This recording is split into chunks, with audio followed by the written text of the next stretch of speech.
We're shifting the workflow's grand design, leaving old school limits far behind. Forge deeper human connection, a synergy of new direction.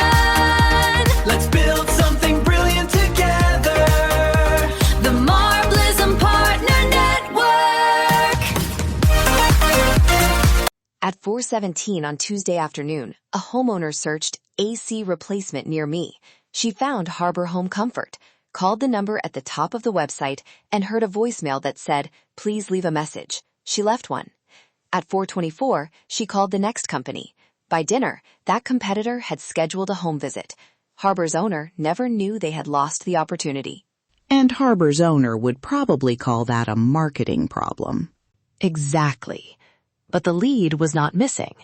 The buying experience was difficult. Welcome to the Marblism Effect. I am Eva Marble, and today we are not starting with another campaign, another social post, or another promise to generate more traffic.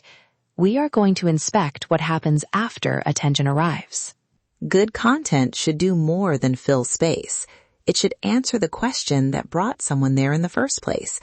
If the search says AC replacement near me, and the page says comfort you can count on, the business may sound pleasant, but the visitor is still wondering, do you replace my system? And do you serve my neighborhood? Wait, back up. That is already the first leak. Businesses often measure from the form submission forward. The customer has made 3 decisions before the form appears. Do I understand the offer? Do I trust this company? And is this worth the effort of contacting them? That is the audit. We will follow one fictional company from a search to a phone call, an estimate, a review, and an agreement.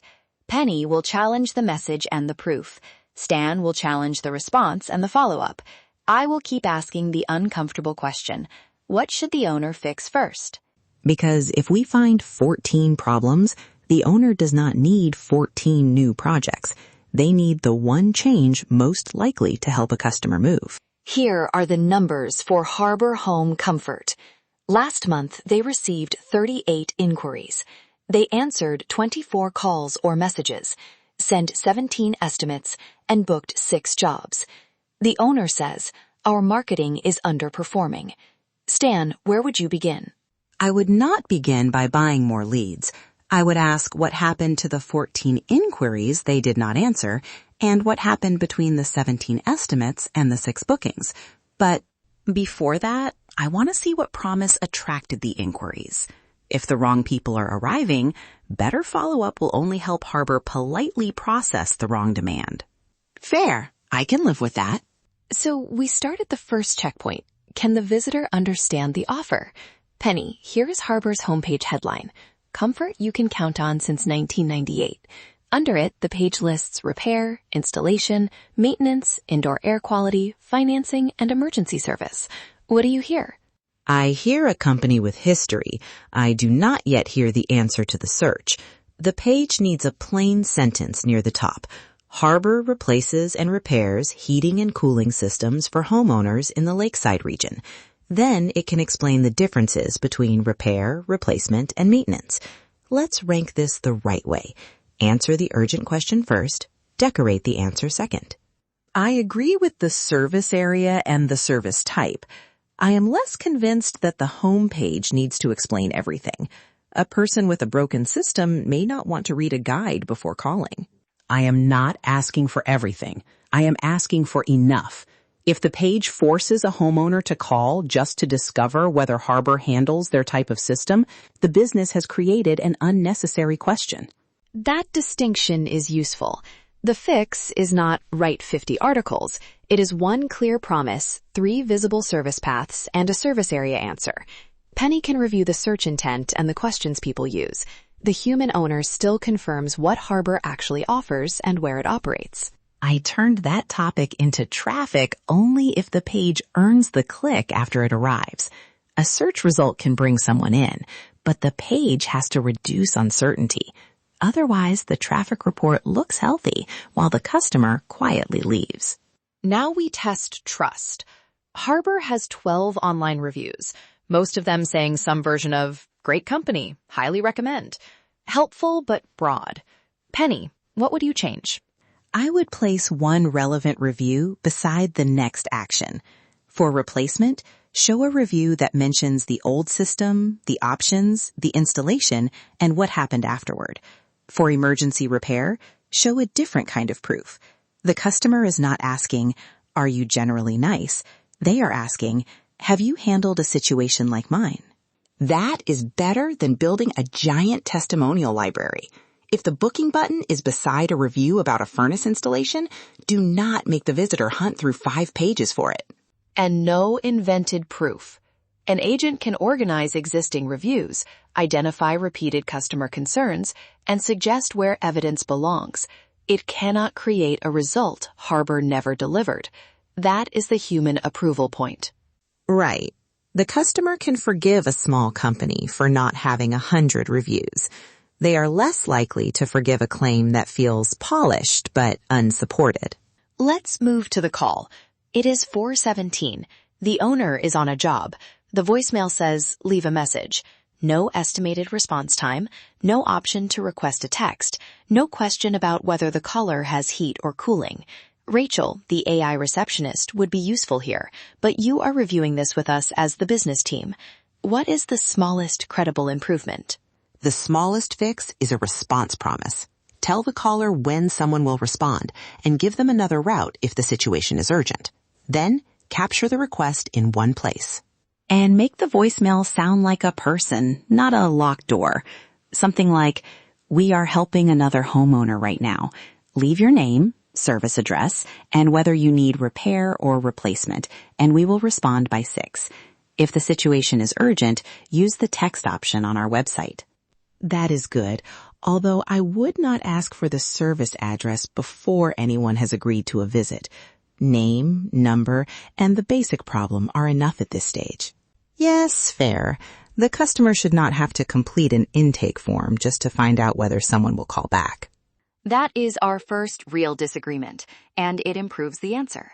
The goal is not maximum information. It is enough information for a useful next step. A receptionist agent can help answer common questions, capture the inquiry, and route it. A person still decides what qualifies as urgent, what information is appropriate to request, and when a technician should become involved. Now we reach the 17 estimates. Harbor sends this email. "Attached is your estimate. Let us know." That is the entire message. That email is doing a lot of nothing. It is technically an email. I will give it that. The customer has a number but not a decision. Here is a stronger version. You have 2 options. Repair the current unit for approximately this amount or replace it for approximately that amount. Based on the age and the issue you described, we recommend option 2 because of these reasons. I can review the difference with you Tuesday at 3, or you can reply with your questions. That creates a path without cornering the buyer. And if Tuesday at 3 is not real, do not promise it. Clarity includes keeping the promise. Absolutely. I am not defending fake urgency or automated pressure. I am defending a scheduled conversation. The customer should know whether Harbor will follow up, when that will happen, and what they can do next. This is where the AI executive assistant can organize the work behind the scenes, the estimate date, the promised follow-up, the customer's stated goal, and the owner responsible for the next action. Here is your priority list. First, every estimate without a scheduled follow-up. Second, every unanswered inquiry. Third, the website language. The order matters because a perfect homepage does not help the person who is already waiting for a reply. That is a good example of assigning the right job to the right agent. Penny can identify what searchers need to understand. A social and community agent can organize public proof and customer questions. A receptionist can cover the first contact. Stan can structure qualification and follow-up. The executive assistant keeps the fixes from becoming a beautiful list nobody touches. And Linda can review the agreement for language that deserves a closer look. I want to be careful here. That does not mean the agent decides whether the contract is legally suitable. Exactly. Linda can translate dense language into plain English and flag questions for qualified counsel. She should not invent guarantees, approve the agreement, or replace legal advice. Suppose Harbor's contract says, installation shall be completed within a reasonable period, subject to circumstances. That may deserve a human review, because the customer may reasonably ask, what period and what circumstances? And if the answer is simply, we will tell you when we know, that is not much of an answer. A clearer process might explain the expected window, what could change it, and who contacts the customer if it does. People do not need every uncertainty removed. They need uncertainty named honestly. That is how trust works. A sentence that says, most installations are completed within 2 weeks, permit delays can extend that timeline, and we will update you if that happens, is much easier to understand than a broad promise that later needs explaining. Let's score Harbor before we give them a giant improvement plan. We will use 5 checkpoints. Understand. Can a new visitor tell what Harbor does, who it serves, and what problem it solves? Trust. Is there relevant evidence? Contact. Can the customer reach the business and know what happens next? Decide. Can they compare options and get answers? Commit. Can they agree, pay, book, and understand what happens afterward? Score each from 0 to 2. 0 means the customer is blocked or likely confused. 1 means the answer exists, but it is inconsistent or hard to find. 2 means the path is clear and dependable. Harbor gets a 1 for understand because the service list exists, but the main promise is vague. Maybe a 1 for trust because the reviews are real but poorly placed. Contact is a 0 for the after-hours caller. That is the urgent fix. I would give decide a 1 and commit a 1. The estimates exist, but the options and follow-up are unclear. The agreement may be accurate, but if the customer cannot understand timing, the final step still feels risky. Then add 2 more ratings, business impact and implementation effort. The unanswered call is high impact and low effort to improve. Rewriting every page of the website may be high impact, but it is more work. Harbor should fix the response promise and inquiry capture first, then clarify the homepage, then improve estimate follow-up, 1 action at a time. And test it with a person who does not already know Harbor. Ask them to find the right service, contact the company, and explain what they think will happen next. Do not rescue them halfway through. Their hesitation is information. I write for search and for trust, and trust is often visible in the question someone asks twice. If 5 visitors ask, do you work on older systems? That is not just a sales question. It is evidence that the website has left a gap. That is the broader partner lesson. Marbleism is easier to explain when you connect each agent to a real bottleneck. You are not saying, here is a collection of clever tools. You are saying, your customers are confused about the service, so start here. Your calls are being missed, so address that. Your estimates are stalling, so make the decision easier. That is a much more honest recommendation. No agent magically fixes a business. The business owner still approves the claims, chooses the priorities, speaks with customers, and makes the final decisions. The agents help the team see and handle the work consistently. A good system should make the business sound more like itself, not less. If the customer receives a polished message that feels unlike the owner, trust can go down instead of up. So before you buy more attention, make sure your offer is ready to receive it. Ask whether people understand the promise, trust the evidence, can contact you easily, can make a decision without chasing basic information, and can commit without confusion. Then choose the highest impact fix and assign it to the right person or agent. If the customer has to become a detective, the business has created another job. And this post should earn attention, not beg for it. The same is true of the entire buying experience.